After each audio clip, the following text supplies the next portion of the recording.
Take us in, Doug. Kyle? Okay. Doug?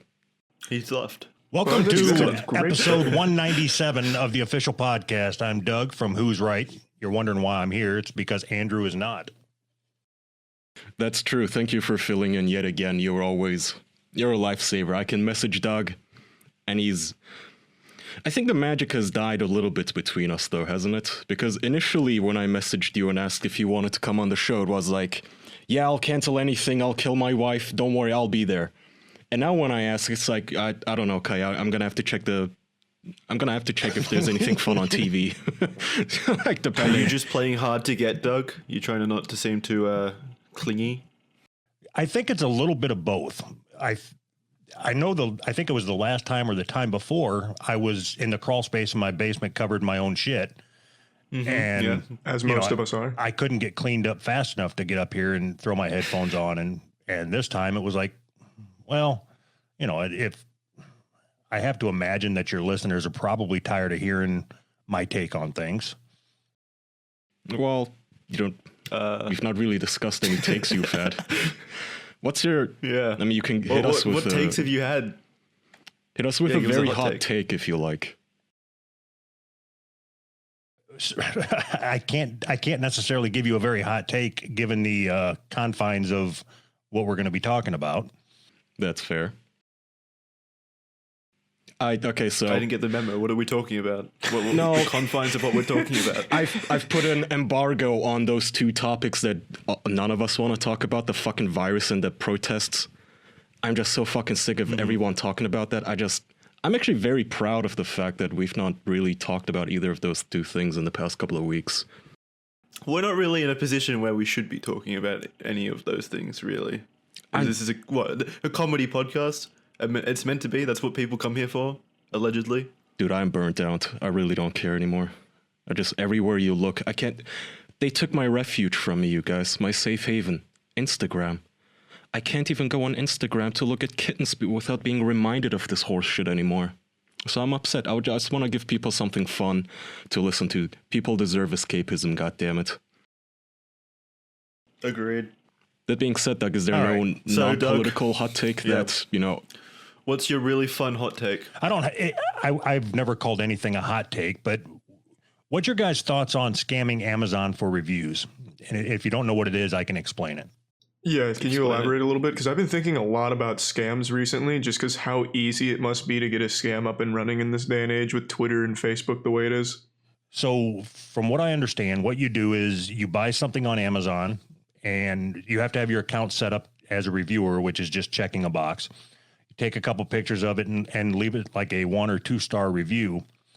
After doing it enough times, people will start reaching out to you and paying you to change your review to 5 stars. The companies will that's selling it. Okay. So that's... So on Amazon, are there trusted reviewers, like people who review enough and get enough likes or Amazon upvotes or whatever on their reviews that they become like privileged reviewers and companies want to send them their products? Yeah, yes. Is that a thing? That is a thing.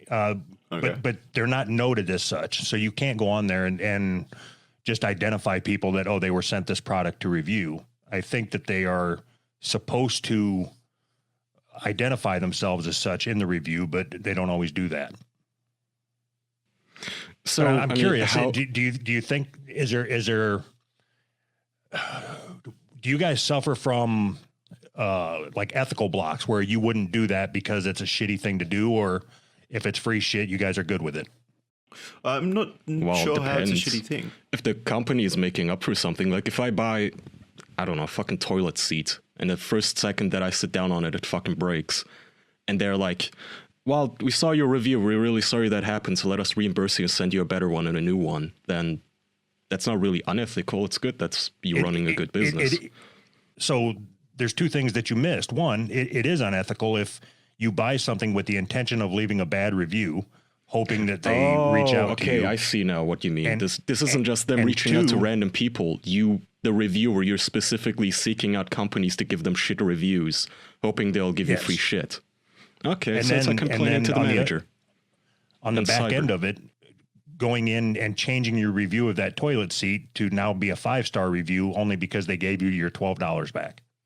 Absolutely. But you could just note that in the description of the review. You could just say, "Hey, this guy paid me $12." Well, you can't do that though. Then it doesn't look like a real review. It's a paid why not? review. Yeah. Then It's you a go paid back and say, review. "Give me No. another $12, and I'll take out that little note."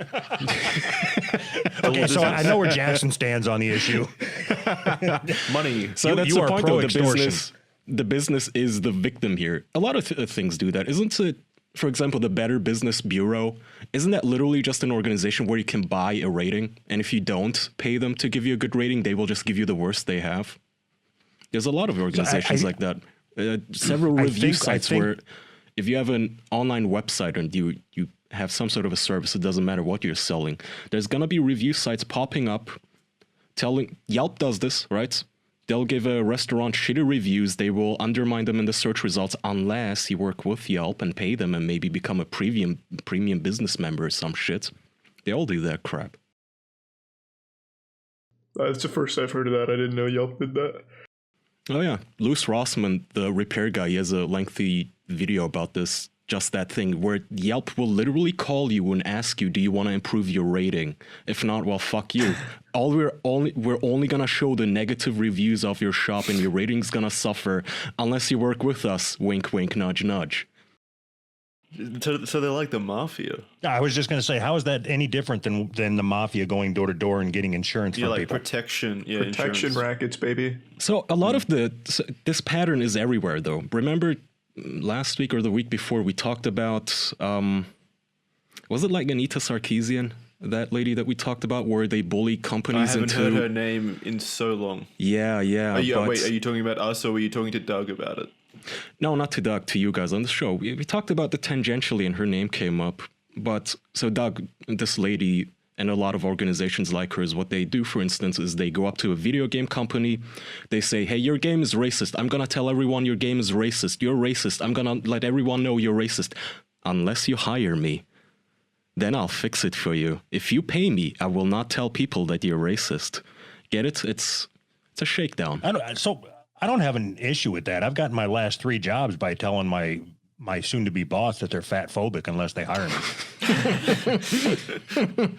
That's a good angle to work. Yeah. That's fucking great, man. So, okay, let's play that angle a bit. Do you face fat phobia in real life? I mean, not from me. That's not fair. I mean, just in everyday your workplace. Just in your private life. Other than, let's say, I know that when somebody like a cashier or waitress is hitting on me, I know they're just doing it for a tip. But other than that, no. That's not fat phobia. That's just playing the game. What do you mean this girl's talking to me and doesn't want to fuck? God, she must hate me 'cause I'm fat. If it was fat phobia, they wouldn't even be hitting on you regardless of like their tip incentive. Yeah, they'd be making fun of It's you. not something they would even cross, yeah. Well, yeah. Yeah. So I guess the answer to the question then is no. I've never had anybody. You know what? I guess maybe 10 years ago, 15 years ago, I got into an argument at work with somebody, and one of his friends came up to me and said, I don't know if you didn't have enough to eat at lunch or what, and then went in to start yelling at me. So yes, I am a victim of fat phobia. Okay, see, it doesn't sound like there's just that much out there, though, against you, which makes sense. I mean, you're American, right? You guys are what now? That's pretty normal. 3/4 overweight. Almost all of you are kind of, flabby. So do you think that when we go on social media and there's just a bunch of women whining about fat phobia and it's just coded into our society and children are being taught fat phobia, do you think that just because they're women and they experience it more is just a bunch of fat bitches lying? I think it's like anything else on social media, Kyle. When what you see on Instagram or Twitter is not happening in real life. It's just people looking to play victim and get some likes or thumbs up or whatever. You walk down the street, you don't have people get back in the house, Tubby, or That's how it should be, though. Can you imagine that beautiful world, though, Doug? Doug can't even be let outside of his house. Just a fucking mailman's assaulting him. So can you imagine what it would be like if the real life was what it looks like it is on Twitter? God, it would be perfect. So I know you guys don't listen to Who's Right, but I am an advocate for physical violence. I have been my entire life. I think it's a good way to solve issues. There needs to be more of it. And I think if real life was like Twitter, you would see that. Mm-hmm. Instead of this blocking people. You can't block people in real life. You can't use physical violence to make yourself thinner, Doug. Bullshit. You genuinely burn a lot could. of calories when you're throwing punches and shit. Actually, yeah. I didn't think of that. I didn't think about it. Yeah, you could. Okay. It does solve everything. You're right. What do you There's think? few things more effective than physical violence for losing calories. I mean, how many fat boxers do you know? Exactly. Butterbean. But wouldn't you watch the shit out of that? Oh, fuck yeah. If everybody was built, if there was a boxing league where everybody was built just like me, they gas out after 4 punches, that would be fucking great. I mean, you say that, but who the hell ever watches sumo? I mean, conceptually, it sounds what I was amazing, thinking. right? It's a bunch of fat people dressed like toddlers pushing each other around and tipping themselves over.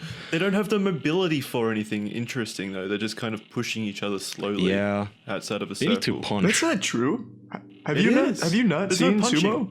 Well, yeah, there's no punching because that's the traditional rules of sumo. Yeah, they suck at punching. No, Yeah. sumo is fucking cool. I actually went down a sumo rabbit hole not too long ago. There was like this really skinny sumo guy. He was awesome.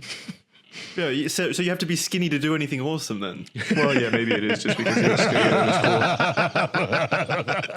There I it guess is. that's one way of looking at Fat it. phobia in the wild. Okay, I hate so to see that. other than the easy way out and saying eating or sleeping, what are things that fat people are good at that skinny people aren't? I'm not talking Taking about up I'm not space. talking about in shape. I'm talking about somebody that is very sickly looking, such as Jackson, compared to somebody that is disgusting looking, such as myself. Yeah, it's they're two different contrasts. Better. You can probably take a punch better. I mean, if you Yes, fall, you absolutely could. if you fall, there's more padding too. I would imagine. Yeah, so like if me and Jackson were to get into a fist fight, like he could just run around. You would eat me. He could just You would like destroy me. I don't know that. I've never ever assumed that I could beat somebody based on their size because I don't know what their experience is. For instance, Well, very little experience. Let's just say that. I think you're fine. I think you've got age, skills, and weight on me, so that's fine. one of the worst got times that I've gotten my ass kicked was by somebody who is similar looking to you, except his skin is a little darker. He was a professional Thai fighter, and he kicked. Well, yeah, that's a bit different to me. Right, but that's what I'm saying. I don't know. I don't know what your skill set is, and I don't assume that I can beat somebody just because of their size. It's ignorant. I want to hear that story. So how come you got your ass kicked by a TIE fighter? Left a bad review on his podcast. So we were actually very friendly, and this was back when I was much younger and fought quite a bit.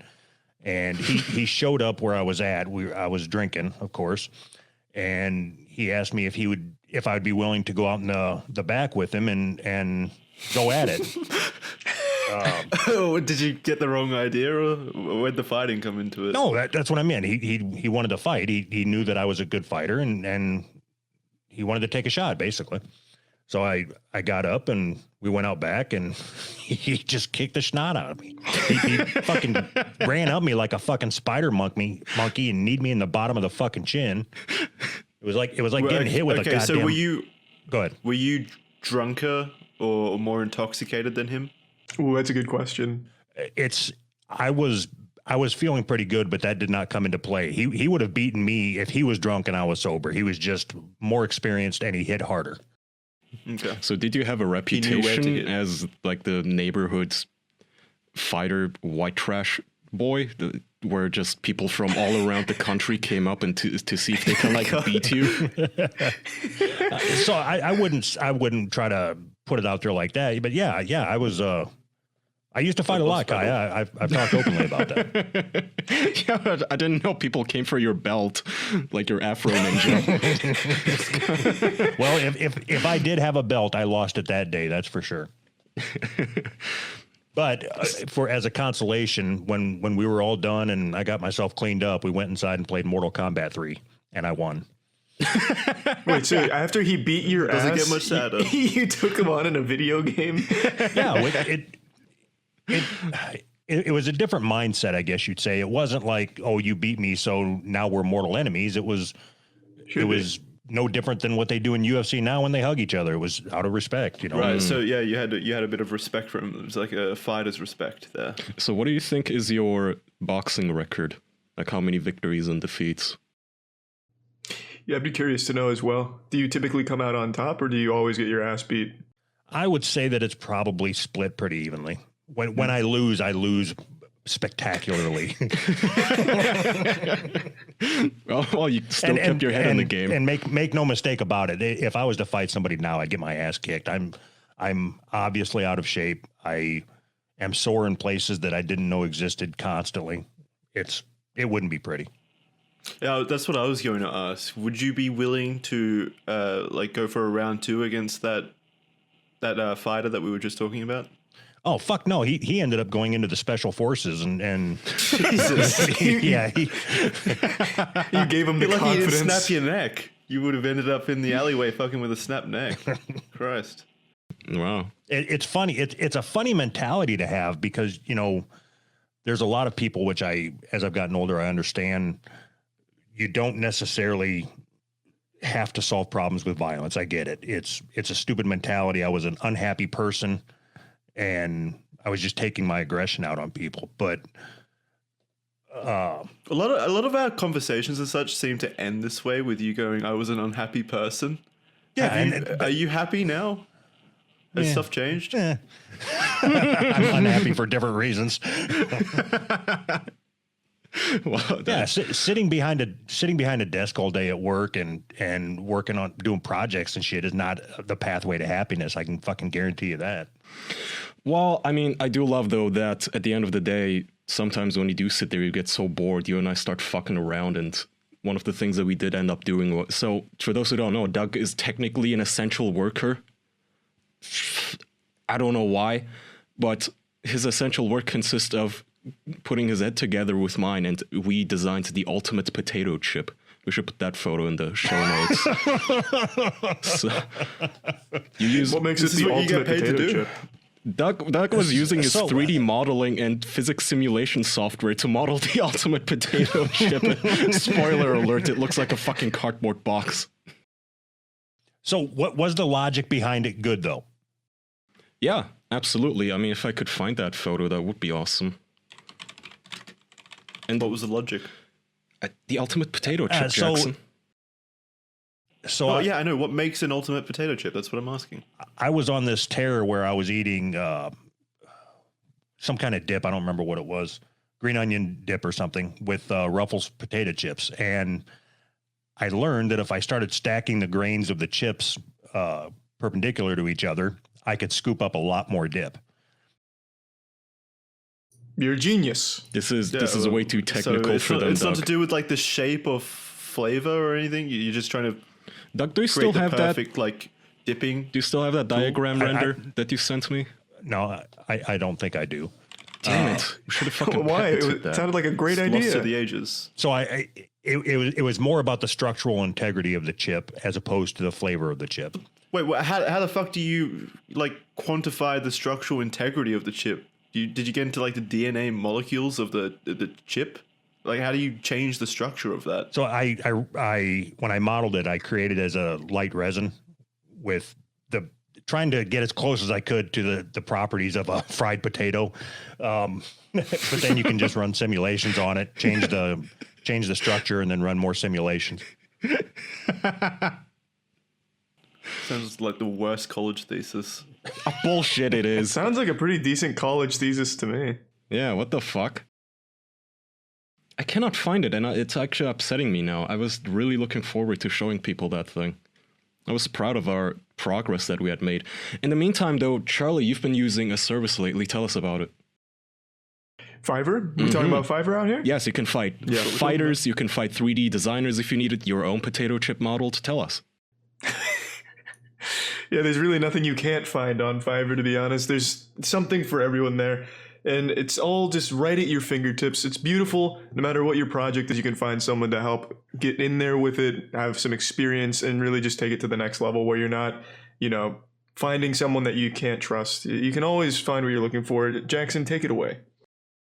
So yeah, you can check out Fiverr at fiverr.com. That's fiverr.com, and receive 10% off your first order by using our code official. So yeah, find all the digital services you ever need in one place at Fiverr, fiverr.com. Code official. That's fiverr.com, code official. Head on over there and find the people you're looking for. It's not a dating service, but a professional person. Well, if you're looking for a professional person or a freelancer, go to Fiverr. You can also find girls who will play video games with you in exchange for money. That is also something you could find on Fiverr, should you choose to want that. Doug. Noted. I'm looking now. Do you play a lot of games these days, Doug? I don't. I was looking at the PS5 trying to decide if I'm going to go that route or not, but I typically just don't have the time. I want to.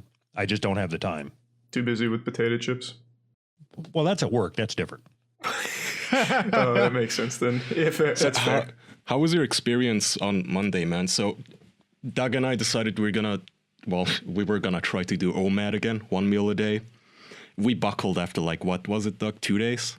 On Tuesday, we decided, fuck it, let's just do the regular 16 hours by 8 hours intermittent fasting. And you told me that the first day was so fucking bad you couldn't focus on anything at work.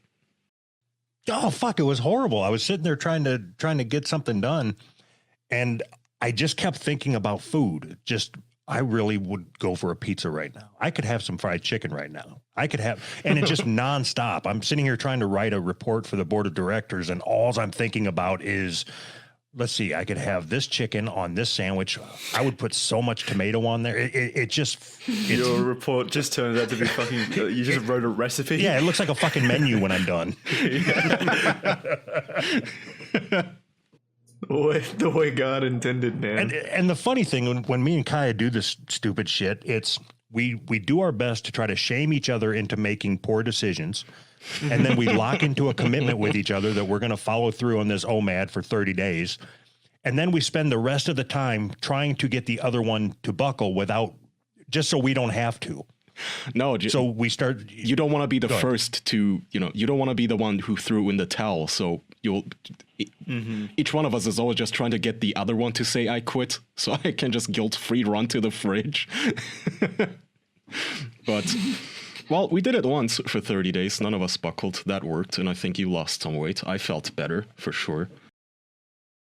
But then why'd you go back?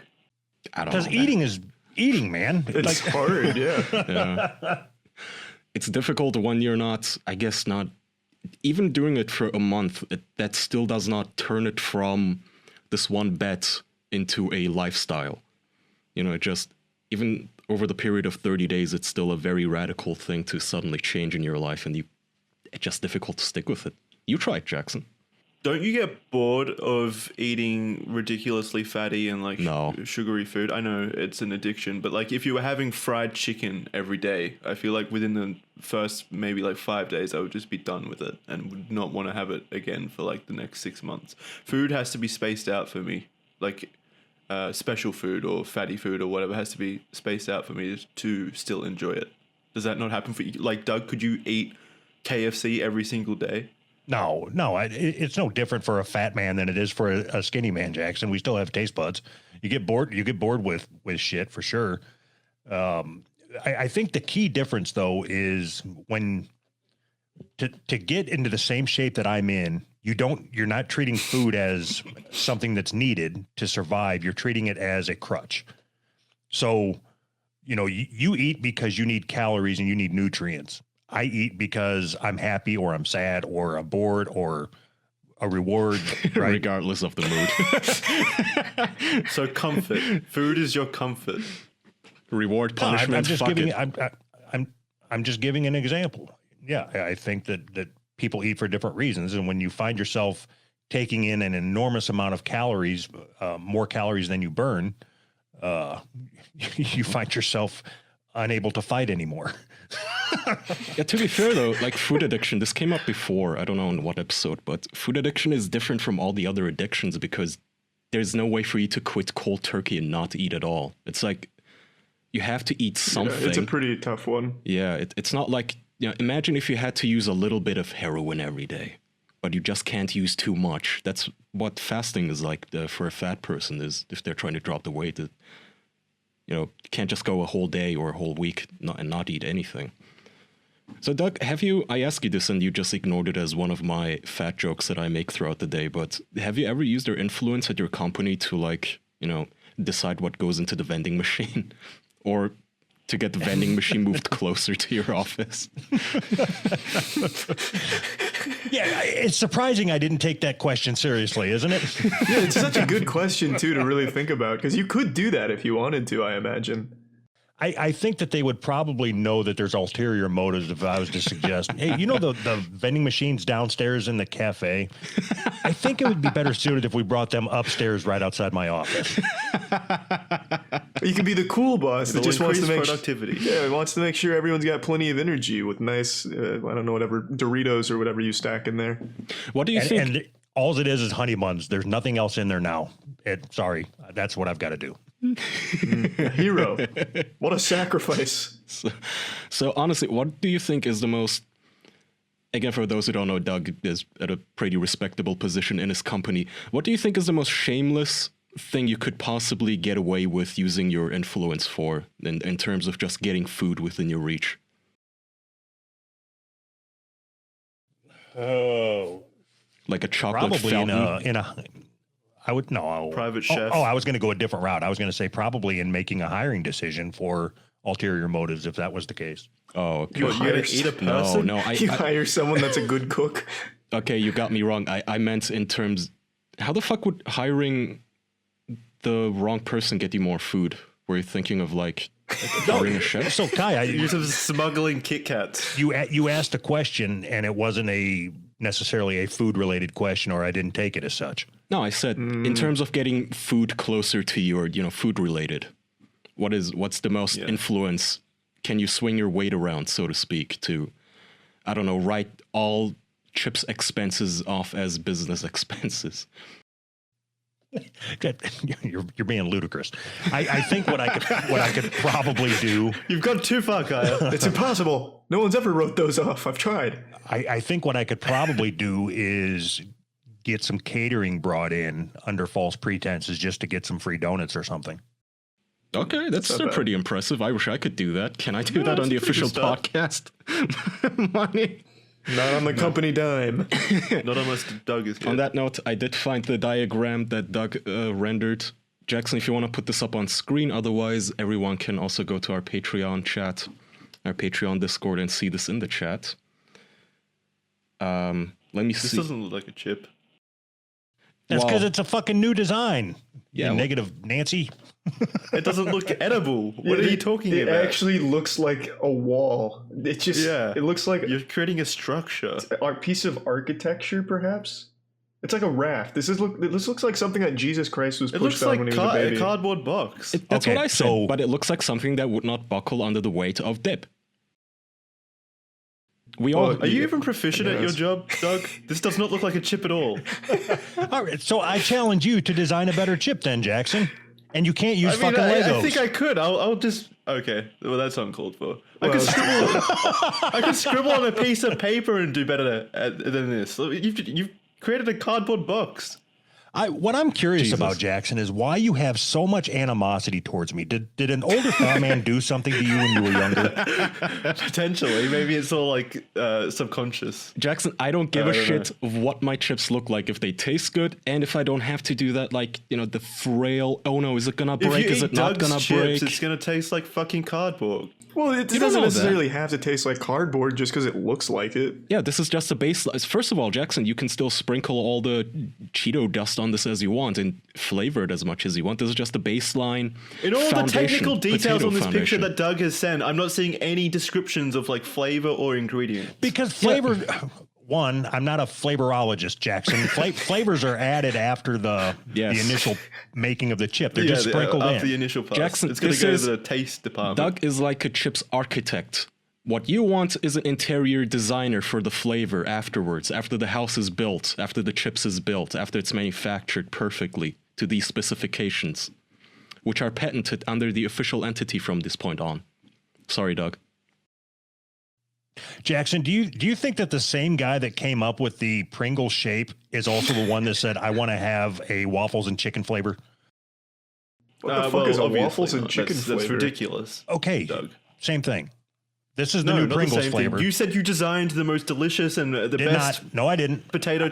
I specifically said go the back in the structural. recording. No. I specifically said the structural integrity of the chip. To be fair, in Doug's defense, he said the ultimate chip. He never mentioned flavor. Well, all right. That sucks Okay. shit. Well, Ultimate Chip's still fucking kind of like I would think flavor has a big part to do with the Ultimate But Chip. Jackson, So would I. we specifically did mention the bullet point, though, that it has what makes the ultimate chip the most ultimate chip is dippability. So it has to be dipped in something, and the flavor then depends on the dip mostly. Well, if you want to get the best dip, go get a fucking spoon. It's already been designed. disgusting. You're designing a chip. Yeah. That was one of the dumbest things I've heard, Jackson. Are you kidding me? What about a spoon? shovel? I'm just saying there's plenty of dippable things out there. You haven't designed anything. Jesus Christ, you are such a pain in the ass. You're a fraud, Doug. You're a fraud. You took something that is a shitty premise to a conversation and strung it out over the course of 20 minutes in hopes that, you know, it's not like I've made $1 million off of my new chip design. It was a throwaway joke between two people who became public. Well, you brought it into the official domain, and then we have to talk about I it. did not. Your co-host Someone did. I didn't do it. Someone did. Why don't we just say Kaya? It's like Voldemort's name. Yeah. Can't let's say not point Kaya out fingers. loud. I'm just proud of it. Fuck you. God, so fucking dumb. You guys are being downers. You didn't design it. Jesus Christ. If you don't want to invest, You I are don't an give a shit. unhappy individual. Doug and I are now looking for angel investors. If you don't want to put your money on this train, that's on you. I actually and asked- also somebody that understands flavoring of potato chips after manufacturing. That would be No one's going very to invest important. in this product if you can't describe the taste. You've been watching too much Dragon's Den, Jackson. Someone would absolutely invest in this like piece No, of they wood. wouldn't. Yes, they would. How much? Well, what percentage of your company are you giving away, and for how much? So before this conversation, I would have said $50 for 100% of the company. Just sell it, yeah. Yeah, here's this fucking JPEG. Here you go, $50. Fuck, I forgot what I was gonna say. Something chips related, I'm sure, though. Fuck me. So have you guys tried those really thick chips? I don't know what brand they are, but they are, in my mind, if you have a potato chip standard size, it's good. And then if you have one triple the size, it should be triple as good. That's not how it is in reality. I don't know if you've tried those chips or not, but they're like double baked, fried something or other. Double. I haven't tried those, no, but Are they like so- are they a brand or something? Yeah, I don't know. I just know that they're thicker than, it's like eating a half a potato, except with some sour cream and onion flavoring on it. No, I haven't seen those, but No. when I do eat I've always something, preferred thinner chips. when I eat something like Pringles where they are made to match and be stacked, I do stack them like a motherfucker. I'd eat the whole can in one bite if I could. Like a goddamn hammerhead shark. That's what my cheeks would look like. No, just me. Yeah, that's them in the chat that I was talking about. It's Ruffles. Kyle, Oh. when, Ruffles aren't like turbo sized or anything. They're kind of just normal size. Those are old. no, the double crunch. I haven't heard of Double Crunch, to be fair. So Kyle, when you eat Pringles, do you do that thing where you put them in your mouth so that you got one in you got the top part of the chip in your upper lip and the bottom part of the chip in your lower lip, and then you wear it like a mouthpiece? What? Wait. Are you 5? You play with your food like that? That's just me then? Okay. Absolutely, just you. Like a retainer? I'm confused as to how that would work. Yeah. Yeah, that- can you sketch that up in your program? We need visual proof. I think that's probably a good marketing scheme for fat people. It's like a fat person retainer. blocks the food from coming in. Yeah. But it tastes good while it does it. You're like licking the inside of the chip. Yeah, No. I know I'm not the only person that does that. It fits too perfectly for me to be the only one that's discovered it. I'm gonna You try, truly are a visionary, Doug. but I'm not sure as to. I might send you some selfies later. Like, am I doing it right? Am I doing it right? Is this? No. Okay. Yeah, Charlie, tell us about RayCon. I use RayCon for pretty much any time I'm active, like working out or anything like that. They're wireless earbuds. It's the same amazing like sound from all the other premium brands, but at half the price. It's just an extremely great pair of wireless earbuds.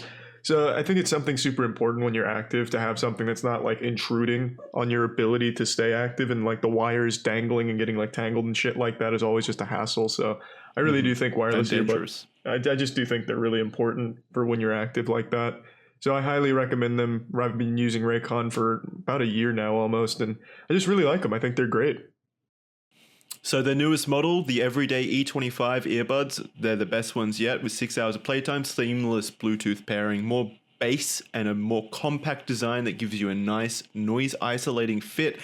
So now's the time to get the latest and greatest from RayCon. Get 15% off your order at buyraycon.com/OP. Those are the letters OP.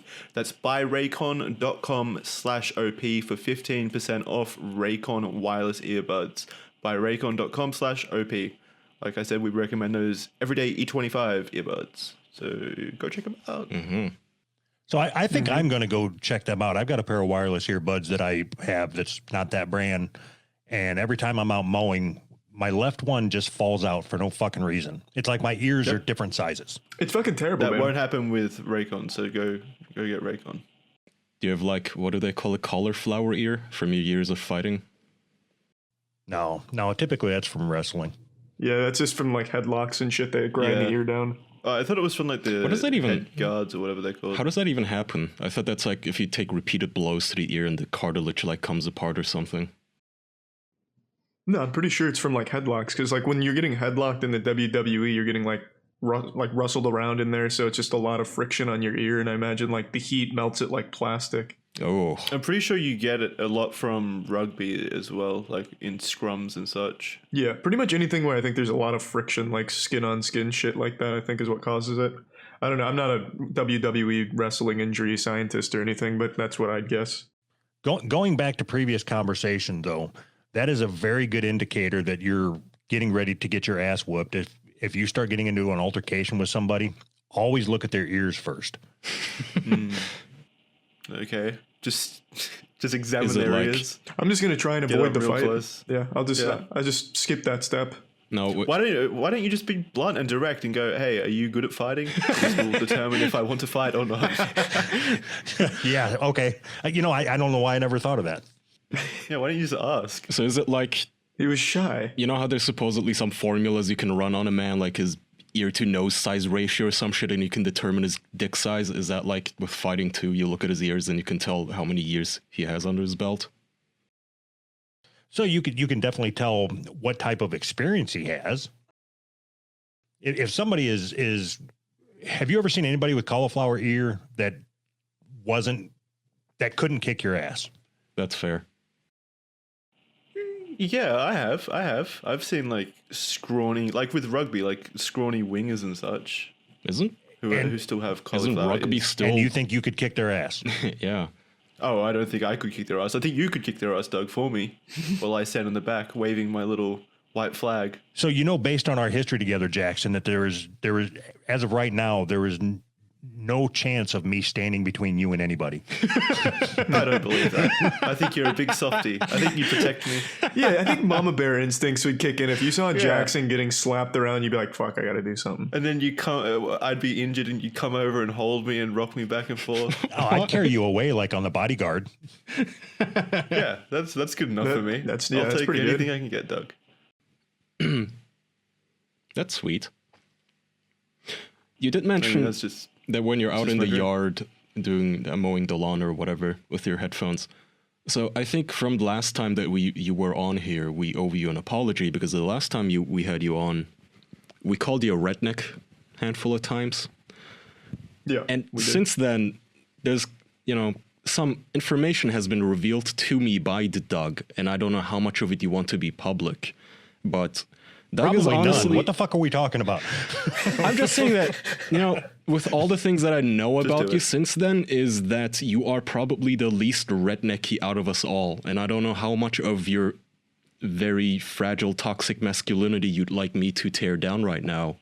Wait, even more redneck than me? I mean, less redneck than me? Probably. So, do you want to tell them about your flower bed, Doug? Oh, Doug. That's so cute, Doug. So I'll tell it the way that I told Kaya.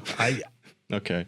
When I got these fucking flowers in my bed, Kai. I fucking hate them, but I love them. Okay, so when I was younger, my dad, who is also the one that instilled this need to punch people in the face, I was, I don't know, maybe 17 or so. He ended up pulling me out in the front yard and said, "Hey, Doug, I want you to come out and look at something." And It beats your ass. it was a Just pummels you into the flower bed. That's where your love for flowers came from. Cushion the blow, yeah. okay. So I'll let you guys decide which story you want to hear. Do you want to hear the story? No, hold on. You tell it. We can do them both, but in which order?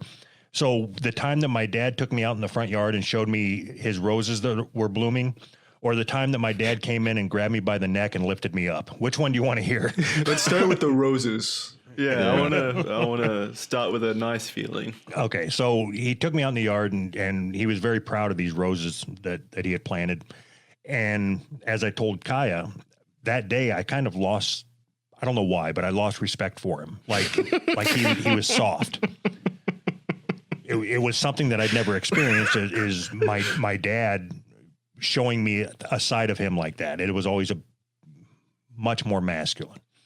So fast forward to this year, I have started planting roses and I'm all proud of them. Like when they come up and start blooming in the buds and all that shit, it's a super gay story. That's what Coyote's trying to get me to say is I am demasculating. What? Don't you see how this is a very... I don't think there's anything wrong with... It's a very redeeming caring for arc. flowers, Doug. You were raised by this violent drunk, presumably he used to just fight around the neighborhood just like you. One day he shows you a rose bed, you lose respect for him, and now all these decades later, you have your own flowers. Continuing in his footsteps. So speaking of story arcs, that same man, the first time that I beat him in arm wrestling was one of the worst days of my life. I can remember the look on his face, like, okay, so this changes things now. So now my son, who he's probably 6'4", getting close to 300 pounds, but he's a professional power lifter. Wow. Holy shit. He won't arm wrestle me because he knows that story about the shift between me and my dad when that happened. So he doesn't want to do that to me, which I think is respectable, even though I stopped somebody from sucking his dick. Does he know that you play with flowers? 'Cause it sounds like it's going to happen anyway, Doug. So I don't want him to know that part of me. Play with Can't flowers. see the I like nice the part of wording, Doug. by the way. So hang on, So what happens when you arm wrestled your dad? How old were you, first of all? Probably 21 or 22. Okay, so his problem was that you had finally outgrown him and he no longer could dominate you. So we used to arm wrestle maybe once every 6 months or so, depending on how the conversation would come up. And I came in, sat down at the kitchen table and said, all right, I think I can get you this time. And I did. And it was fucking heartbreaking. I can't put it into words. I can't articulate it, how it felt, but yeah, it wasn't a good feeling. Pussy. If I was that dad, or if I was your dad, Doug, I would have been proud of you. Wouldn't you have been proud of your son if he beat you at arm wrestling? No. Why not? It's like a your bloodline's strong, Doug. It continues on with big muscles. Yeah, This ain't fucking Game of Thrones, man. It's real life. Yeah, I think a healthy parent-son relationship is like What about me makes you think that I had a healthy relationship with anybody ever? Yeah, true. The only thing you got a healthy relationship with is your roses or whatever. So what if you're doing your son a disservice, though? Because one day you're going to die, and what if your son at your funeral is just full of self-doubt? He'll never know if he could have won. Well, good. You can arm wrestle. I'm pretty sure if he's 6'4", 300 pounds, I'm pretty sure we can just go off stats here and say he'd probably beat Doug's ass in arm wrestling. There's gonna be just this little voice in his head telling him that he just wasn't good enough, that he never found out if he was really the top dog in the house. And the voice is gonna get louder. So, I'm okay with that. I'm okay. It's something he's gonna have to learn to wrestle with. So what a father. Interesting. It's a good lesson. Is I just talked to him the other day, and he is going to get tested. He's signing up to be a police officer. Best time. What's that? The best time. Yeah, no time like this to be a cop. Best of luck to him. Get him a bulletproof vest if you can. So? Yeah, was that story going anywhere? Were you bragging about your son being a cop? So do you really think I bring that up to be bragging? I don't know. I don't know where it was going. He just paid it off. Isn't there something like, pride in your son? I would think. I don't know. I feel like if I had a kid, I'd probably brag about good things they do. So I figured, that's what I mean. I figured on the way that this show works is me talking to 3 other people that I could say something and somebody would jump in and say, "Oh, why would he do?" What the fuck am I meant to say about your son being a cop? Oh wow, well, Doug, why do you think he's doing that? It's not important at this point. Kaya, do you remember when you and I talked a couple weeks ago about the last time I was on, and I said I couldn't figure out why Jackson has so much animosity towards me? You said it this episode too, actually. Right. But I'm just bringing it up again because I think it'd be now as good a time as any time to have that conversation. Okay. What is your fucking problem, Jackson? Doug, calm down. It's a comedy show, man. Take it easy. No, I want fucking answers, and I want them now. I just think you're. I want it too. Yeah, I just think what you have done to your son is disgusting. What? What? I didn't fuck him. What the fuck do you mean it was disgusting? Your refusal to show your sensitive side is repulsive, is what Jackson's saying. Give him a bouquet of flowers and apologize.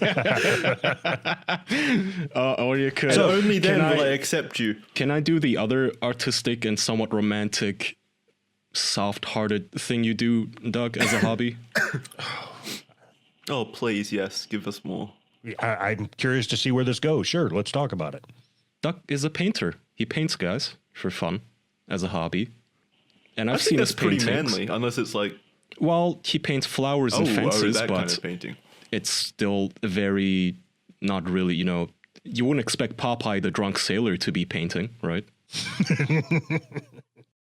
So all in all, from the pieces you've seen, what's probably his finest work? What is his finest work? I don't know. They're all kind of good. I'm not really an art critic, so I wouldn't know. Really? How the fuck would I know? I'm not an art critic.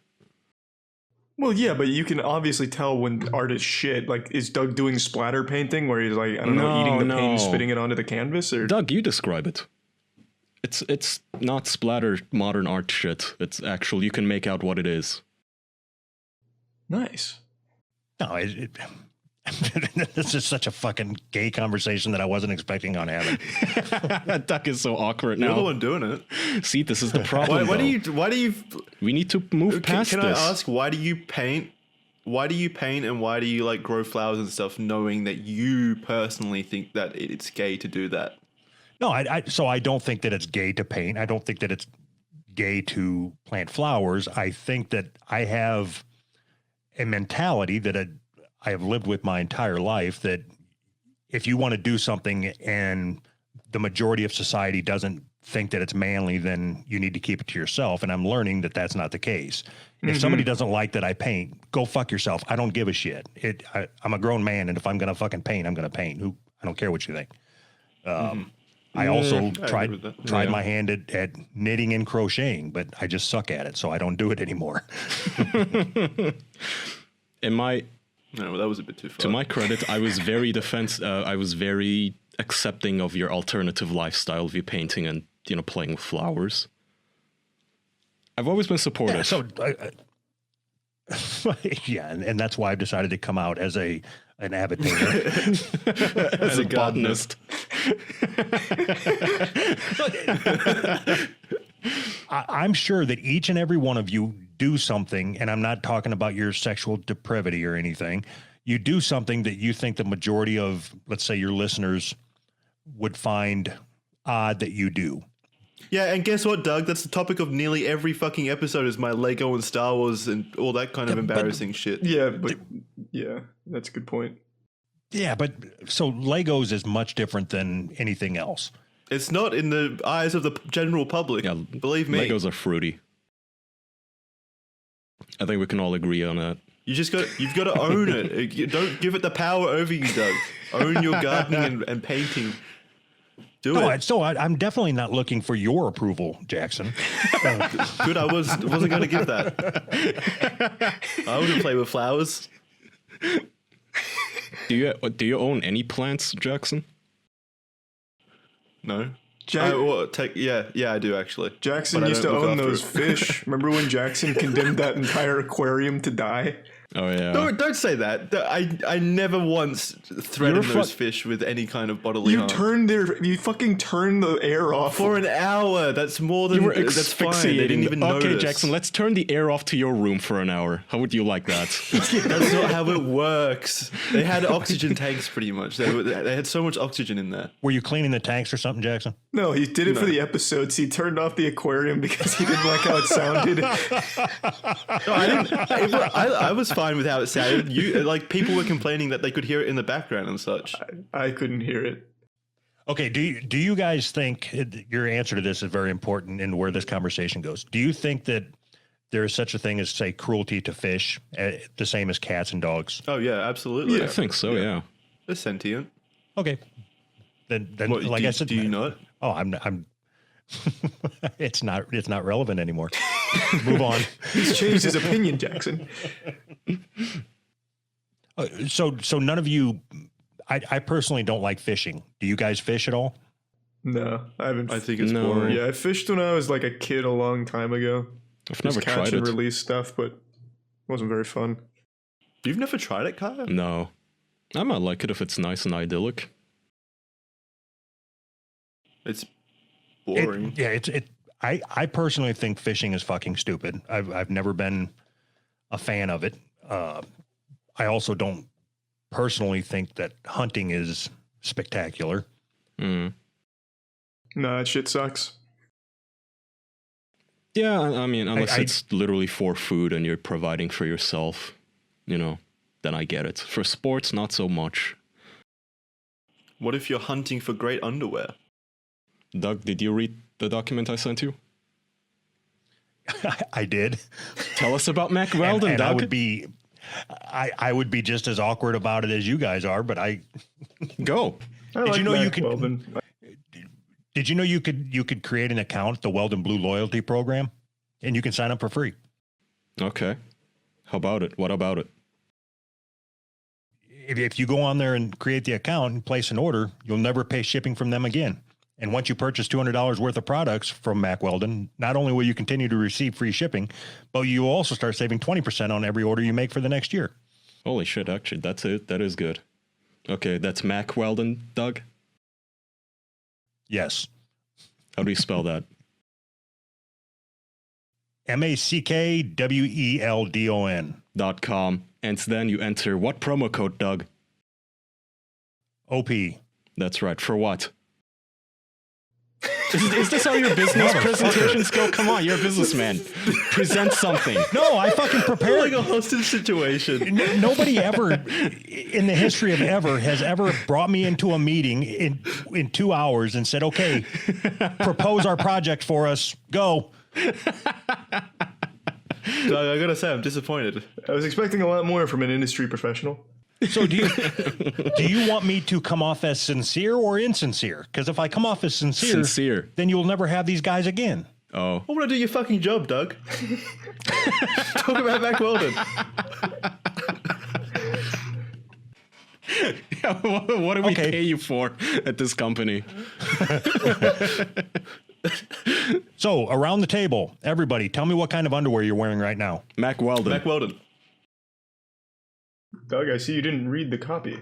It says, don't even mention underwear. No, that's not what it says. It says don't mention undie. That's true. Ah. He's got you on the undie technicality. This is not turning the into a semantics debate. has worked. Well, Mack Weldon's a lot more That's than what they just, pay for. Mack Weldon's a lot more than underwear, though, boys. Socks, shirts, underhoods, hoodies, sweatpants, pretty much anything you can imagine you can find on Mack Weldon. It's got a robust catalog of all kinds of beautiful wear that you can find and get 20% off on at mackweldon.com using promo code OP. It's simple, easy to use, quick. It's just the optimal way of shopping. They just create the most comfortable devices to put on your body that you could even imagine. They believe in smart design, premium fabrics, and simple shopping, and boy, does it show.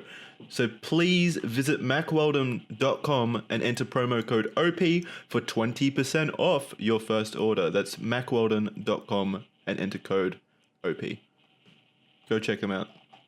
They really do create some of the best stuff you can put on your body. See, Doug, that wasn't so hard. When you guys get into it, you sound really good doing it. Thank you. All we needed was you to lead us there. Now I really want to hear that story about your dad grabbing you by the neck and doing what exactly? So I was in a Naked. place called Hazard, Kentucky, Okay. and let me rephrase that. So I was in a place called Harlan, Kentucky, drinking with my dad and a guy who was what they call a Kentucky colonel, I think. His name is Toby. Yeah. So I was sitting on the porch and my dad walked up for no reason out of the blue and said, "What do you do when somebody does this to you?" And he used both hands, grabbed me by the throat, and lifted me up out of the chair. Well, what did you do? Wow, yeah, fucking Homer Simpsoned by your dad. That's pretty wild. Weren't you like in good shape at this point? Because this is a long time ago, right? Yes, I was in good shape at the time. Yeah. And what I did was take my hands, go up over my, go up and around and try to slam his hands down. And he throttled me even harder and said, "That's not what you do." What do you do? You're apparently the only correct answer from my dad would have been to take my Give him hands compliments? as if you're going to pray. So it come up underneath and then shoot them straight up, because then if your arms force their arms apart. That's fair. Oh, right. So this was an actual learning moment. Yeah. And I've remembered it ever since. 'Cause So if your dad ever comes back and tries to pick you up, you know exactly how to counteract it now. Doug goes into his karate stance like the prey. He like starts grabbing your ass. What do you do here? Who do you tell? What do you do when I have 3 knuckles inside of you? Tell mommy? No, that's not what you do. Remember how I told you to put your hands together and pray? Do that again. But hold this as he's unzipping. Ugh. Ooh, What? disgusting. That's Doug's dad you're talking about. Show some Have a bit respect. of respect. Okay, sorry. What is he dead by now, Doug? No. Oh. I don't know why I assumed he was. He's not dead? No. You're not doing your job. So you would have finished the job by now. So do you think you No, could? we actually get along very well. Okay. Do you think you could kick his ass though? Oh, of course. Well, yeah, he's got to be like frail and old by now, right? Like he's whittled. He's out of prime shape. This is Doug's time. Yeah, should fucking No, grab him he by is the throat. he is way past his prime, and I'm only way past my prime. All right. Doug, sorry. Charlie, do you want to read one of your stories to Doug? Well, we exhausted the Moon Ninja saga. I still have plenty of Nutty Noodle Man if we want that. Yeah, hell yeah. Let's give people what they want. Okay. I've recently moved the folder. I need to see what I did with that. So, Doug, Charlie used to be a prolific author when he was young, like 5 or 6 or something. And we've been doing readings of his work. And you're going to be treated to one of his mainline stories, his prime intellectual property, Nutty Noodle Man. If you can find it. I found it. That's another thing, by the way, Doug. You are a writer, right? You write. Jesus, what don't you do, Doug? Hang on, can we switch it up? I've written a... Doug, do you have a story you'd like to read at all? I know I'm kind of jumping on you, but if you're not prepared, it's cool. It would probably take me a minute to pull it up. That's okay.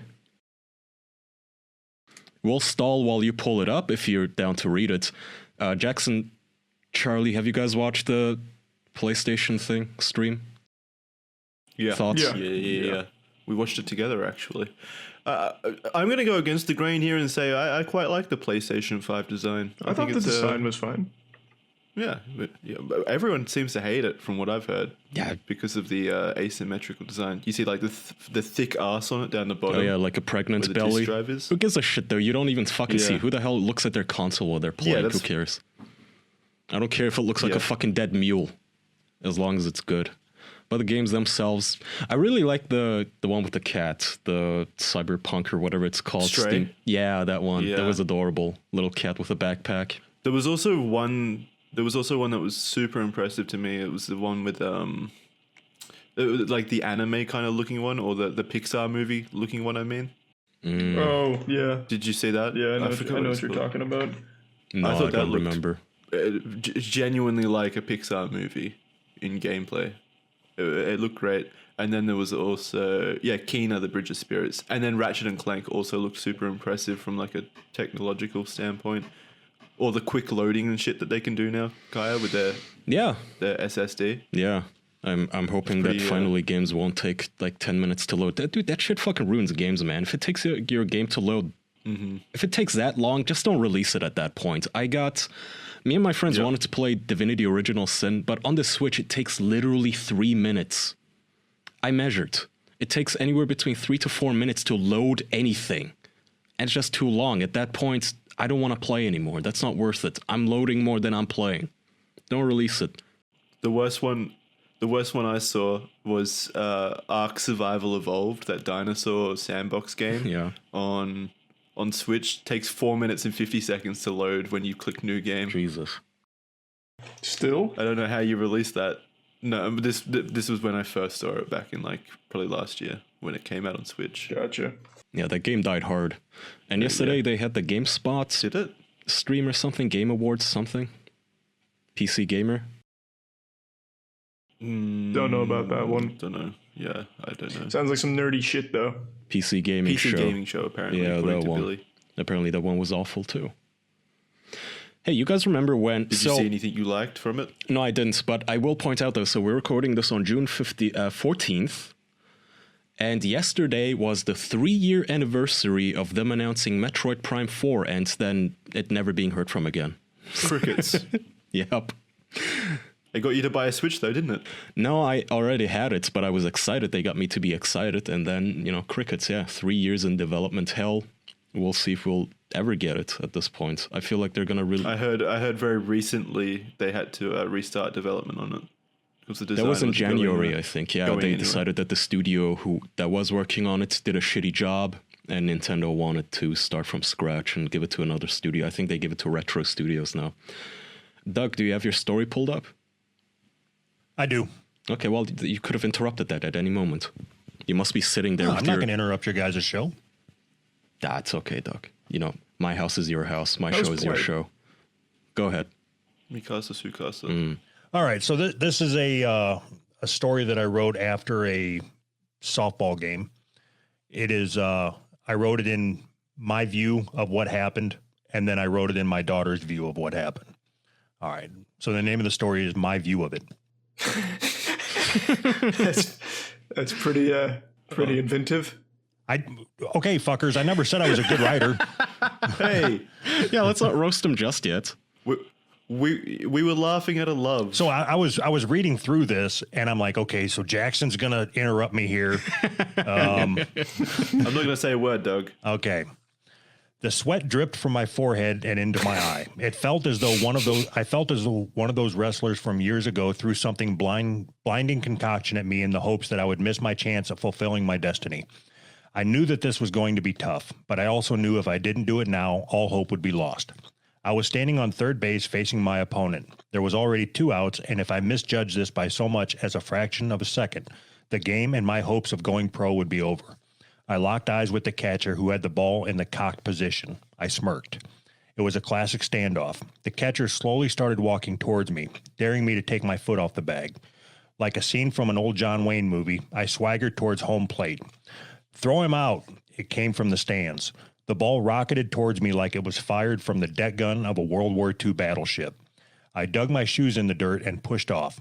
The ball flew past my head with the whizzing sound of 1,000 hornets. I was sprinting with everything that I had. I heard the crowd get on their feet. The roar from the fans was drowned out only by my heart thumping in my ears. I was bearing down on that poor catcher like a runaway locomotive. If I so much as thought I saw anything that resembled a ball land in that catcher's glove, I was going to lower my right shoulder just enough so that to connect right under the mask that is supposed to protect this particular player. I am guessing I probably could have gotten at least 3 teeth out and even more loose if I connected as I had planned. As fate would have it, there would be no dentist appointments needed this day. I heard a couple people screaming behind me and knew that the moment was at hand. I had to make a choice. Do I try and knock the ball loose, or do I take my chances and slide home? As I went down, I felt the dirt and rocks and sand start peeling away my skin. This was going to be bad. The pain was intense. The crowd was going crazy, and I was already losing blood. I slid into home plate, and as the dust settled and the blood ran into the dirt, I heard the voice from above scream, "Safe!" I got to my feet and waited for what I knew was coming. My teammates were going to dump the obligatory bucket of Gatorade on me and then hoist me up in celebration. So that's the first part. The second part is the view from first base. I was watching my father try to catch his breath after jogging to third base. We were playing in a father-daughter game of softball that was to be followed by a cookout. Aww. There were about 5 dads that showed up along with my brother and a few random kids. My dad was starting to head home when the catcher, one of my 14-year-old teammates, lobbed the ball towards third base. The third baseman missed the catch and fumbled around for a few seconds trying to pick up the ball. I noticed my dad was nearing home when he went down. It looked like he was trying to slide or something. I didn't understand why, because by the time the third baseman picked up the ball and tossed it to second, he could have just walked across the plate. Anyway, he went down pretty hard and made a whimpering sound no daughter wants to hear her dad make. I think we won, or they won. I'm not sure. It was just for fun. The food wasn't bad either. So that first part of the story, is that your daughter's thoughts? Like, supposed to be her thoughts? Oh, that's his. The first part was my thought. The second part was my daughter's thought. Oh, okay. How did you not get that? What do you mean? I mean, it's just 2 different perspectives. Yeah, very different. And I was a little confused on which one was Doug's perspective. The one that doesn't sound like a child. Well, Yeah, the second perspective is talking about her father yeah, that makes sense now. specifically. So, was this a diary? Did you do this? No, like I said, that story actually happened. I was playing a father-daughter softball game with my daughter, and I slid home, and I tore my leg up, and I was sitting there, and I thought that this would be a funny story to tell from my view of it and my daughter's view of it. How much do you write? Do you write like common events that you go through? Like, it sounded like a diary kind of thing. I don't write nearly as often as I used to, but if something that I think is funny or humorous in any way pops into my head, I'll jot it down. Yeah. It's pretty cute you wrote that about your daughter, though. So, do I make any That is guest adorable. appearances in your stories? No, Guy, that would be fan fiction. I'm still a bit insulted Doug is now. above that. Well, it's no Nutty Noodle Man, but it's not bad. Would you like to hear one Nutty Noodle Man, Doug? Just as a comparison point? Yes, I would love to. Okay. Just to compare writing styles. I do imagine you're going to feel a little silly after hearing this and comparing it to your own writing. Yeah, try not to be jealous. I did find all 4 chapters of Nutty Noodle Man versus the Army of Armadillos, though. Okay. I just don't know if I want to read all 4 of those today. I was going to look for something a little shorter. Is there any Nutty Noodle Man visits like baseball or anything? I was big into sports, so I wouldn't be surprised if I had Nutty in like a sports situation. But not in my folders here, I can't find anything with sports.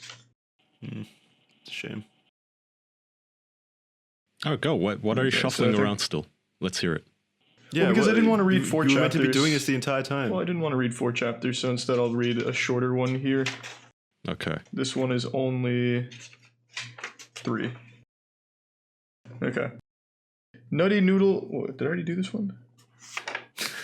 Jesus Christ. Did I read you the one about Barda? I don't think so. Doesn't sound familiar. Okay. Nutty Just start! Wait, Jesus! This is like a fucking Dragon Ball Z Jesus Christ. episode. Doug, can you do it for us? Yeah, I feel like I've done this one though. Nutty Noodle is a regular noodle living in Noodle Land. Nutty is a very unusual noodle. He's a little devil and a piece of crap and has 2 friends named Appendix and Birdbrain. Yeah, you did. I definitely read this one. Yeah. Maybe they all start off the same. That's Like possible your last because time on Nutty Noodle Man. yeah, because it does go into something different here. So then, yeah, Appendix came from eBay. Don't know where Birdbrain came from. Adore Cheese and FBI still trying to figure out mystery. To sing a song that goes like this: Who's an evil monkey? I am.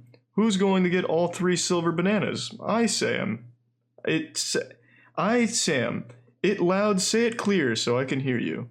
He sang it over and over again and wouldn't stop until a monkey officer said, "Shut up, you idiot." Barda replied angrily, "Who are you calling an idiot, you freak?" and kept calling each other names until once again, "Shut up, just push me out of this banana blast vessel," which goes 200 miles per minute. So he did. He tumbled like a bucket, falling out of that speeding Veek, going 200 miles per minute. While the monkey officer was tumbling like a bucket that got dropped out of that speeding banana blast, Barda was so mad he hit the radio with all his might, and then he caught the Chiron fire and walked pretty slow out of the flames, and survived the fiery explosion. All he said was, "If these stupid sorry excuses for monkeys and try to be like me, I'm the best monkey in the world, not just in Banana Blast City," and did not speak for a long time. 2 hours. He thought his plan was very clever. He started setting up what he needed to escape from the monkey's magic jail. While Barda was planning to escape from Monkey's magic jail not thinking about a thing, his brother Chip was feeling sad for Barda while he was feeling miserable in jail. He was thinking about him, Artemis, and Cornelius, were telling him that his brother was evil and pretty stupid, and a whole bunch of names like Rootin' Tootin' Raspberry, because of his pimples and even bad names. He felt upset at what his friends were calling his brother. Yes, he does have a lot of pimples and some of the bad names were true, but he was still upset, Chip thought. Artemis and Cornelius were up a little past 1 at night, thinking about where to look for the 3rd and last silver banana. They thought for an hour and a half. They thought so hard, and Finley agreed to start at Niagara Falls, behind the waterfall. They told Chip, and he thought they might be right. In the morning, Chip, Artemis, Cornelius, and Barda were planning to search for the last silver banana. That's where that story concludes. It's a cliffhanger. Okay, so now after listening to both of those stories, both Charlie's and Doug's stories... Makes you want to stop writing, huh, Doug? No, yeah, so I was going to ask, Charlie, do you have any advice for Doug to reach his full potential? I think the one thing that was missing from Doug's story that I was able to capture and excel at was making sure everything flows. I think Doug's kind of lacked purpose and cohesiveness, which is something that I always focused on with my narratives. I just think your vernacular was more colorful. Yeah, I also... And it made it more impactful. Yeah, Doug didn't even describe what kind of day it was at the softball game. Meanwhile, in my story, you not only know what kind of scenery you're dealing with, you know how long you've been there, you know the time, day. Plus, you went to Niagara Falls. Doug didn't even get off the pitch. Doug? All right, I'm back. Did I miss anything? I thought you might have been face down on your desk throughout that. That's what was making me giggle. I promise you, I was doing my best to stay with you guys. Okay.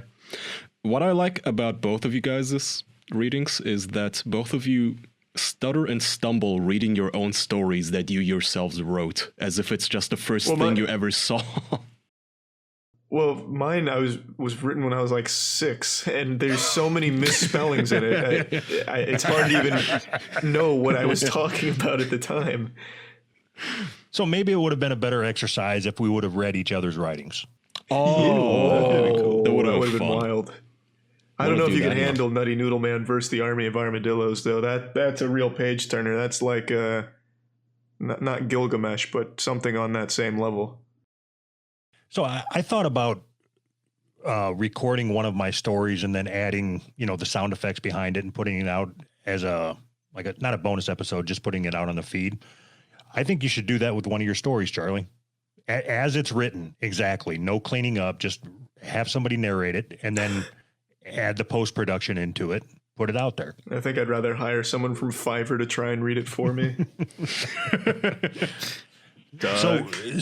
We've hired some people from Fiverr to do some shit for our show. And I would suggest you get somebody from India. That'll make it go so much better. Nutty Noodle Man is a very complicated story, though. I think we're going to have to find only the best from Fiverr. Well, okay, I mean, somebody from India Kevin Feige. could still do it justice. Do we know what Nutty Noodle Man and all of the characters look like, Charlie? Or are you going to just retcon all of their races like J.K. Rowling 50 years after the fact? Yeah. Once you want to look woke on Twitter, you're going to say that Nutty Noodle Man was black and trans. I actually think I have a picture of him that I drew in this folder. I'll look real quick. Because I did draw pictures like Moon Ninja, he has a face, stuff like that. Like I did draw some of these characters. I just By the way, thank you don't know if I have to Nutty Noodle Man. all the people sending me Moon Ninja fan art on Twitter. That was fun to see. Did you get those too, Charlie? Yeah, that was fun to see. Yeah. Oh, here we go. I think I found a picture of Moon Ninja. Or it could just be Master Chief that I used my parents' photocopier for. In fact, I do believe it's just Master Chief action figure. It looks like you guys can't see it, but you can see it in the episode. It looks like it looks like one of those ancient alien photos because there's like a little circle there, which I assume is a juice box stain. It's really interesting. In fact, it's dark, gritty, and it's definitely Master Chief. It's so cute that your mum kept this for you. Yeah, I'm glad she did. I would have been so upset if I couldn't find this again. Doesn't your mom keep your pubes, Jackson? Yeah, but I'm not happy about that. Oh. Wait, That's what? not cute. What? No, so Doug. Don't act like your mother's never taken your pubes. Yeah. Come on, Doug. This happens to every boy. How did your dad react when he discovered your first? Pube? Don't deflect. My dad. He asked you a question. My dad didn't discover anything on my body. What? You're telling me your parents didn't inspect your body every night? Nope, that didn't happen. They didn't pluck your tender pube from your body and then staple it to the fridge. It really sounds like memorial Jackson. of your innocence. It sounds like Jackson endured a whole different type of abuse as compared to me. No. It's something to be proud of, really. So It was my first big boy growth. I thought this was a joke. Does she actually have your pube? No, she doesn't still have my pube. It was just a joke when, the first pube was grown. And I was like, what the fuck is this? And then she, no, she didn't, but I plucked it off and then she took it and what do you call it? Sticky taped it to the fridge. So it's not a joke. It did happen. It's the opposite of a joke. It's real. It's like, haha, my little boy is a man now. Haha, you want me to teach you some tricks? That would be funny. All right. She didn't see anything. She didn't see anything unnecessary. I plucked it myself. If she taped your pube to the fridge, she definitely seen something that was unnecessary. It's hearsay, conjecture. How long was that pube? It's from you. You're the one telling the story. How long is the pube that you could pluck it and then tape it to the fridge where it would just be visible? There couldn't have just been a stubble. Hey, people take children's foreskin and stick it in scrapbooks and stuff. What? No, they don't. That's fun. Who? I've never No, heard they of don't. that. Yeah. Was that just me as well? I've been misled again. I feel like you had a different childhood, man. You're about to tell us, like, you guys didn't get your, like, turning 8 commemorative butt plug that your daddy puts in you? You didn't have your dinky skin kept in a scrapbook? Yeah, your mom didn't bite it off? Wait. She made a ring out of it, didn't she? And she used your fucking pubes, pressed them into like a little fucking diamond with your foreskin ring. Don't give her ideas. There's still time, Doug. Oh, hang on. That's like Ed Gein shit. This is what I should have done from the start. Just give Doug material to rip on Jackson. Doug, did you know that Jackson's mom sent some porn? That's so fucking weird. What kind of porn is it? This is important. It's you know the boomer like Facebook memes and shit. That's what she sends. Yeah, sure. Like a guy's cock painted as an Easter bunny for Easter. That is not the Facebook boomer memes. That's all they do on Facebook, Doug. It's just cock photos. Do you even go on Facebook? It's all you see when you go on there. And like full on HD squirting porn. That's not. You ever see that? That's not fucking Facebook. Are you thinking of 4chan? Your mom sends you where she scat play. frequents. Your mom sends you pictures of scat, and you're like, "Oh yeah, just boomer stuff." You know, this is normal. Yeah, like Merry Christmas to you too, Mom. You literally said she once sent you a it's video of a wild. man sticking his entire bald head in a woman's vagina. I mean, that was just impressive. That does sound impressive though. Like I could see why she'd send that. You wouldn't want your mom sending you that if it existed? No, not like with the caption of, haha, look at this, amazing, right? I wonder if I could do that. Want to shave your head? Did she send that Well, to you? yeah. Jackson, how old were you when Kaya your must mom? be reading my messages. How old were you when your mom quit bathing you? Bathing me? Yeah. Well, I don't know, like 6. Probably younger. Yeah, I mean, a pretty normal amount of time. They're just people with good senses of humor, Doug. You don't get it. yeah, you're right. My sense of humor doesn't line up with incest. Amateur. Hey, you're lost, man. I mean, no, So, not about so incest. Doug, if you came home and you saw that your wife had taped your children's pubes to the fridge, what would you say? Fuck. I'd Yeah, that's a probably- pretty good reaction. That's an impressive pube. So I have to assume that you can't jump from where my life currently is to walking into that situation.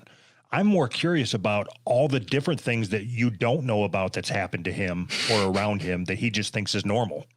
He once got a hand job from I've had a pretty normal life. No. Okay, so Jackson's brother once got a hand job from a crab.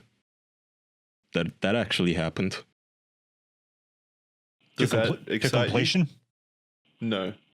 So I walked in on him naked. He was like 8 or so. He was naked on a bed with his legs kind of like not spread, but kind of separated, but with the soles of his feet still touching. So it was like a diamond. It was like a baseball field made out of his legs. I'm familiar with the position. Go ahead. Okay, good. And so he had a hermit crab down there in between. Like he was using his legs as like a enclosure for the hermit crab, I guess. What? It's so like, who the fuck has a hermit's crab on their bed? Just regular perverts use their dog or something. It was a hot day. He was 8 years old. It wasn't sexual. It was a hot day. That's why he was naked. It was Australia, so we had hermit crabs. So it was on the bed, and then he must have fallen asleep or moved his eyes somewhere else. And in that time period, the hermit crab latched onto his penis, and not latched on in a nice way, not like a hand job like Kai is saying, like actually like a Prince Albert, like pinching the tip of the cock. Jackson, kind of wait, shit. like he So must have fallen he was running asleep. around Makes screaming. it sound like the classic. Oh, I slipped and fell dick first into that woman, honey. I swear I wasn't sleeping with her. Hey, well, you guys are making fun of my brother. In my opinion, that hermit crab's a sex offender. So when you walked in, was your brother hard? I didn't look at his cock. Yes, you did. No, I didn't. Yes, you did. No, I didn't. Anybody that has pubes taped up to their fridge looks at a cock when they have the chance. No, it wasn't hard. I don't think you could possibly get hard in that situation. So what I'm trying to, there's several flaws in your story. It was 20 years ago. Leave me alone. Well, but you're ago. telling it now. So you were able to perfectly describe the shape of his legs as you walked in. No, I'm sure like that the position he was in. Your gaze started out at his ankle and slowly worked up his calf, up his thigh to the peak of the diamond when you watched the crab finish him off. Yep, you must have been there, Doug. Okay, we have to wrap up soon. So last story, Jackson, tell Doug about your neighbors putting you and a bunch of other children in the neighborhood naked in dumpsters. What? My neighbors didn't have anything to do with it. That was purely us as like neighborhood kids. Like we would, I mean, there's not much of a story there. We just got naked and sat in bins. What do you want me to say? Dumpster bins. Yeah. Yeah, bins is dumpster in Australia language, Doug. Yeah. Except it's not as disgusting as it sounds, Doug. It was on a farm, so it was like in a bin reserved for like chicken feed. So we were just sitting naked. Yeah, that makes it less disgusting. I mean, it's not like, trash. It's just food that chickens eat. Okay, so when were you naked when you got into the dumpster? Of course. How else would you? Don't say of course. This whole story is fucked. There's nothing that I can take for granted in it. Well, I'm saying of course because you don't have the room to maneuver when you're inside the bin. Yeah, there's like 8 other children. So did you get naked? Did you get naked to get into the bin? No. I think it was just maybe more. No, it was just kind of like interest. It's like when kids play doctor, It was that kind of thing, but with the added, like my doctor clinic was inside the bin, I guess. Okay. So to play doctor, we would get into the bin. Chicken feed. Okay, bin. so you were just looking for privacy. I was what? Looking for privacy. Yeah, I guess. Yeah. I don't know if you have HEPA laws or anything in Australia, but I assume that's what it had to do with. What's is that like a doctor confidentiality? Yeah, thing? Privacy laws for medical checkups, whatnot. Well, that definitely makes sense. Yeah, there were forms that needed to be signed. How many of you would be in a bin? Yeah. I think, no, only 2 in a bin at a time. That was a very strict rule we had. Okay. Okay. Were you in a bin with a boy or a girl? A girl, of course. Okay, so it sounds like you knew what you were doing. Potentially. I mean, there was no like sex or it was playing doctor. You know what playing doctor is, right? It's like when you look at each other's. Yeah, it's a precursor to sex. Well, no, what the fuck? You're fucking 19 years old. Let's play doctor. No, you're telling me that when everybody went through something like that. Yeah, like some kind of interest in the other gender, or like what's down there, kind of thing. It was that. Mm-hmm. Yeah, that exactly. that you're enforcing what I said. It wasn't innocent. You knew enforced it because it had sexual connotations to it. It had. Yeah, I mean, well, well, maybe I don't know. I can't There's no get maybe. In the mind of I can't get in the mind of like a 7-year. I don't remember what my intentions were, or any of our intentions were back when we were 7. Well, okay, I feel like I remember you said your dad or one of your neighbors put you up to this. What? No. Huh. You've already exposed yourself as to knowing why you were doing it. When I asked, was it you or a boy or you and a girl? And you said a girl, of course, meaning that you knew that you were straight and you didn't have any interest in seeing the little wiener of another boy. No, right? I already knew what a wiener was. So I could just look at myself. He saw plenty. So I'm taking your side in this, and you're still being fucking argumentative. You're impossible. Well, I'm just saying, I You could fucking see child molested motherfucker. Just get in the dumpster with the. Whoa! That's kind of mean. I take it back. I'm sorry. Yeah, he's not a molester. He got molested. There's a difference. Yeah, he's a victim. You don't know what happened in those bins. But that's my stories for the day. Yep. Or my stories that I'm revisiting. All right, Doug, I hope that gives you some material. Yeah. What, do you think I'm going to You close my guys- eyes and think about this later? I didn't mean for your spank bank. I meant like for the next time you're on to rip on Jackson. This isn't. No, This is for your enjoyment. So for some reason, I am going to make it my life's work, or at least for the next 3 minutes, to clear the air between me and Jackson. All right, fine. Fuck it. You got 3 And minutes. I'm going to make it my life's goal to completely disregard anything you say to me in the next 3 minutes, Doug. Go. I'm out. I'm done. Fuck him. That was pretty weak. What did you look at Jackson's ears and give up immediately? Oh, I just kind of thought to myself that I have no interest in associating myself with somebody that plays with kids in dumpsters. That's Just fair. not something Again, that I I do. was also a kid. Let's make sure that we get all the information on the table. So if I take everything that I've learned about Jackson in this episode, okay, yeah. So you've got some ammunition against me. He paints. He plants flowers. I didn't even talk about the gardening. And then everything I've Pretty learned about disgusting you, stuff. your mom sexualized you at a very young age. You hang out with little kids in dumpsters naked. Again, I was a kid, yes. Yeah, but it's still true, right? You're But yeah, but you're slandering Okay, a just child. leave it at that then. You're I'm not slandering judging. a child. I'm not judging. Just your brother. things in Australia are a little different. I think you're a monster. You're slandering a child. The things that happen in Australia are just a little different than here. You It's also fine. forgot that I don't. his brother pays crustacean prostitutes, and then pretends that he just fell into that situation asleep.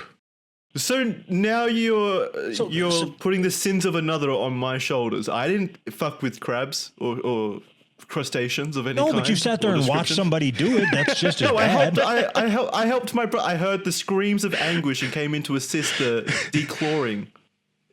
Wait, Did you use your assisted? mouth to get the crab off of him? No, I meant like I came in to see what was happening. So you didn't Oh no, assist. what's going on in here? Yeah, if you heard screaming, then yeah, I'm sure you would say out So of that. did you just sit there and watch him and laugh as he was getting circumcised by a crab? Fuck yeah, it was pretty fucking funny. Does he have scars? Do Put you yourself check? in my situation. I don't wanna. No, I don't know. All right, enough of this. All these years of playing doctor has finally paid off. I get to do some surgery.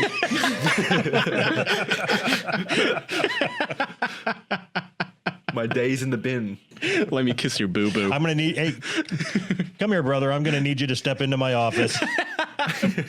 Points into a fucking chicken feeder. As Make sure you strip down. Just a pig as trough. always, we got to check your prostate before we go any further. All right. All right, Doug. I want to clear the air with you, Doug. We have 45 seconds left. This is gonna sound really lame, but I do really enjoy your company, Doug, and I don't mean to be negative towards you. You're a good guy, and I don't know what else to say, Doug. Apart from I'm sorry. Oh. Thank you. As consolation for the injustices I've dealt you, please shout out your stuff. Come over to who'srightpodcast.com. I think that Jackson is lined up to come on our show here in the next couple weeks, so that should be fun. Yeah. Did you say no? I don't realistically ever see that happening. Wow, that is pretty mean. You son of a bitch. Why Yeah, not? that was a good approach from Doug though. Put him on the spot. Now Yeah. Jackson looks like the bad guy. Nice. Doug, Well, we'll you're see. actually recording later I have today, a very right? busy schedule. Yeah, we're just doing something for YouTube. We won't put this out on the feed, I don't think. Oh, okay. Well, Jackson's ready for you whenever you like. Whenever you want, Doug. You just message me, and I'll reply.